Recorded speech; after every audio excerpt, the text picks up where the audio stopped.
figured I'd take a few minutes here, talk about Project 85 and how everything's been going with that. I've done, it's been a while since I did an actual video on the truck or any installs.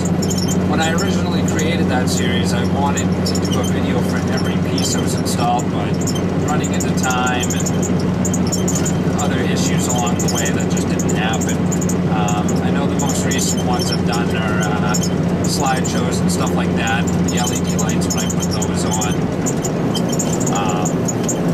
But the reality is there's a lot more that's been going on as far as getting it done than I've been showing in the videos, slideshows, whatever you want to call it. The plow frame is on. ST Front did an incredible job building this plow frame and putting it on the truck. Now you remember when I first got the truck, it had the extended bumper. There was a PTO system that was underneath that bumper in front of the grill because it used to be a cement mixer. That whole bumper's been chopped back, so it's flush with the grill. They mounted the frame onto the double frame up front. All the gussets, they welded everything in such a way that this plow frame will not break. I'll twist the frame of the truck before I break that frame. So they spent a lot of time working on that, 2 full days on just getting the frame all mounted up and everything. They painted it. They painted it black. Looks good. It's got a nice 4-inch piston on it, hydraulic, which works. I tested it when we put it on. I actually found a 4-ton hydraulic pump from a guy on Craigslist who was down in Southern Mass. And I gave him a call and told me what it was. I told him I was interested. And a couple of days later, I drove down there to meet up with him, picked it up. $300, ain't bad. I was looking at them new online. You know, they were anywhere between $400 or $500. So it didn't appear that it had much use. I said, fine, good deal. You know, I'll take it. Brought that up to the shop. That's going to go on in a couple of weeks or so. I got to get a couple of lines fitted and wire in all the electrical and whatnot. I'm going to put a switch on the dash, a 3-way momentary, power up, gravity down, and then a neutral switch. And I'm going to incorporate that into the dash somehow. The other stuff that I've been doing is, you see the pictures, I did put the drop visor on. It actually came out really well, given that there was no existing studs or mounts up on the roof.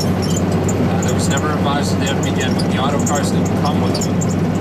A few of them had those blunt visors, which are plastic that just come straight out, I don't know, 3 inches or so. But that wouldn't have helped if it had that anyways. That actually probably would have made more of a mess.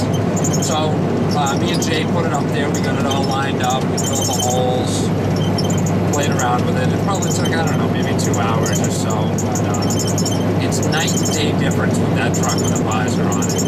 You don't see them because nobody knows that they're available.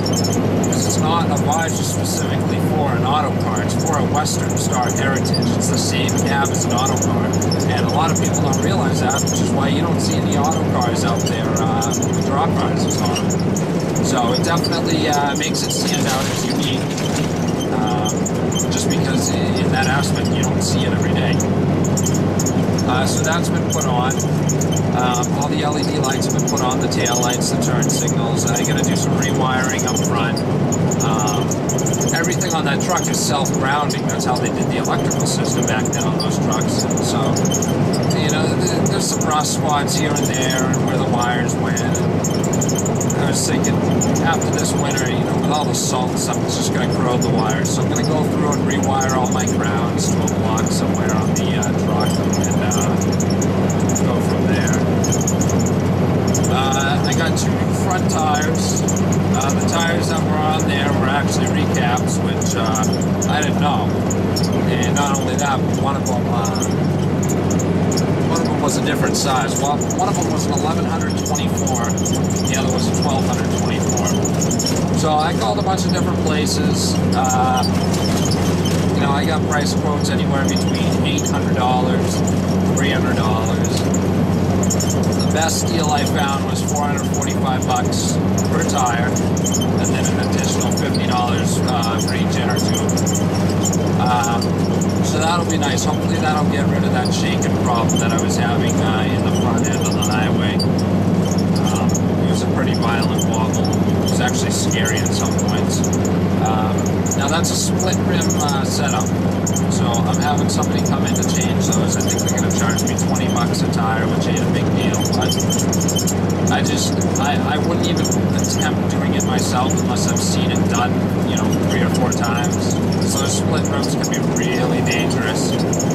So those are still waiting up at the shop. Next couple of weeks I'm going to have those put on. The plow itself, they're welding a couple of spots that needed to be welded. One was on the main support frame going underneath, right above the springs. It's had a crack in it, so they're just going to weld some plate steel on either side, call it a day, done. They're going to sand it down, they're going to paint it, and then it goes on. And the only other thing I got to do is get new round stock because the pins were too big for the hole. So I'm just going to get new pins. It's not a big deal at all. And that'll be put on. Then I can mount the hydraulics, whatever. And that's the next step of the puzzle. That's been complete. So it's getting there piece by piece. I started putting back the interior. If you remember, it was all brown when I got the truck. I did the vinyl paint. I think it's Krylon makes it. It doesn't peel or crack or anything. It's a flexible kind of paint. Did everything in flat black.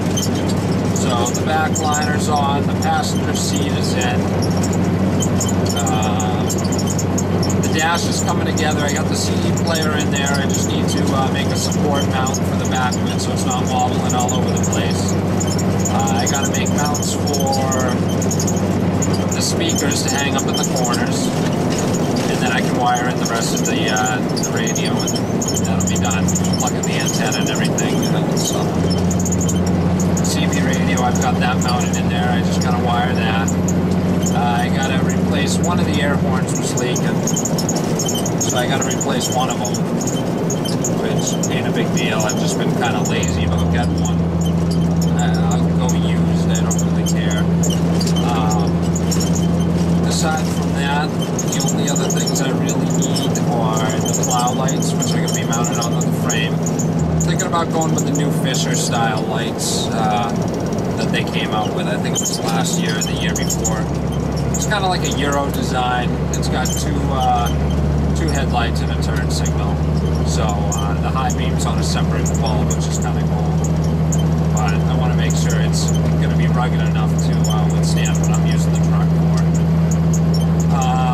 Then I got to get 2 concrete blocks for the back for weight, because it's definitely going to need it. And then I'm pretty much good to go. This year I'm doing things a little different. Still keeping my options open, but I think I'm crossing over into the dark side here, and I'm going to go plow for a town rather than the state. The state keeps changing their rules, they keep extending the deadlines, and now they want wing plows and calcium tanks and all this other nonsense, and nobody's signing up, nobody wants to do it now, and it's just becoming a nightmare.